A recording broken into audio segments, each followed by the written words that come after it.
Je suis le délégué général du CISMA, qui est un syndicat professionnel qui regroupe les constructeurs de matériel de bâtiments, travaux publics et de manutention. Donc c'est environ 200 sociétés qui fabriquent et commercialisent en France leurs produits. Donc à titre d'exemple, un chariot industriel si je suis dans la manutention, une nacelle si je suis ou une grue à tour si je suis dans le matériel de BTP, une mini-pelle, enfin différents matériels. Donc Préventica pour nous c'est assez important puisque tous ces constructeurs travaillent beaucoup dans ce qui est prévention sécurité. Donc ça paraît assez logique d'être présent ici. Donc c'est un salon qu'on connaît bien, où on participe plus ou moins régulièrement en fonction des thématiques.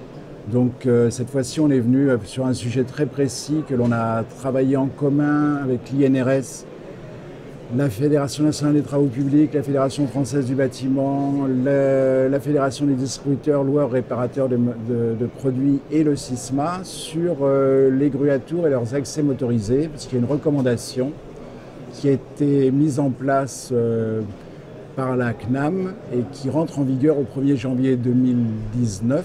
Et donc on voulait expliquer de manière assez simple tous les acteurs, les constructeurs, les utilisateurs, les loueurs, comment mettre en place cette recommandation au 1er janvier 2019.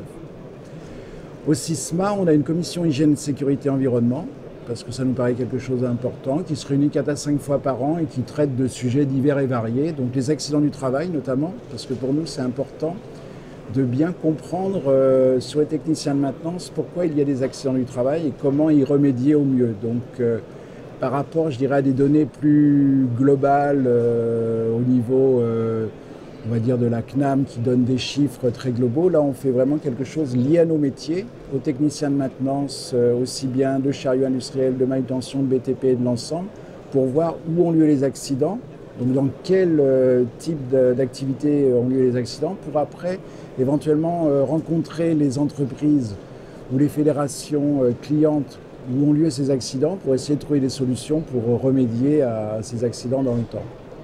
Donc on a fait ça avec les fondeurs de France, on fait ça avec les transporteurs, et puis on regarde également quelles sont les parties les plus blessées. Donc on a, les mains c'est quelque chose de très courant, donc on a développé une action avec les EPI, avec des fabricants de gants, pour voir si effectivement les gants qui étaient mis à disposition par les responsables HSE des entreprises auprès de leurs techniciens correspondaient bien aux besoins. Donc voilà ce genre d'activité que l'on peut faire.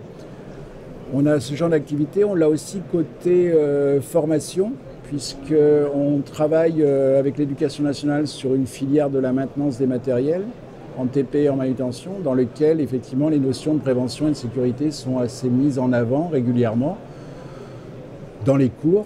Donc je crois que ça c'est important, que ce soit le CAP, le Bac Pro, le BTS. Donc c'est aussi un peu une action que l'on peut mener vis-à-vis des jeunes, qui sont les futurs embauchés, quoi. Donc c'est aussi une action que l'on mène régulièrement. Alors parallèlement, en tant que moi, membre du CISMA, je suis aussi membre du CTN, donc du Comité national métallurgie, donc qui dépend de la CNAM, et je suis membre de l'INRS également. Donc c'est vrai qu'on a des relations assez étroites avec tous ces organismes liés à la prévention et à la sécurité, puisque c'est un sujet qui est important pour les entreprises. On essaye de faire beaucoup de guides en participant aux travaux de l'INRS ou à faire des guides avec nos fédérations clientes. On travaille avec la FNTP, avec la FFB, bon, ça on en parlera ce soir lors d'une conférence, mais on travaille avec la SLOG aussi côté manutention qui est présente aussi sur Préventica. Donc c'est vrai que tous ces sujets de prévention et de sécurité c'est très important pour notre association, pour les constructeurs, puisque globalement leurs clients leur disent souvent que leur matériel devrait être encore plus sûr, plus ergonomique. Donc c'est vrai que c'est des sujets importants et la manière dont on fait évoluer les normes, ça tient compte de tous ces aspects de sécurité, de prévention, d'ergonomie. Je ne parle pas d'environnement, mais ça sera un autre sujet.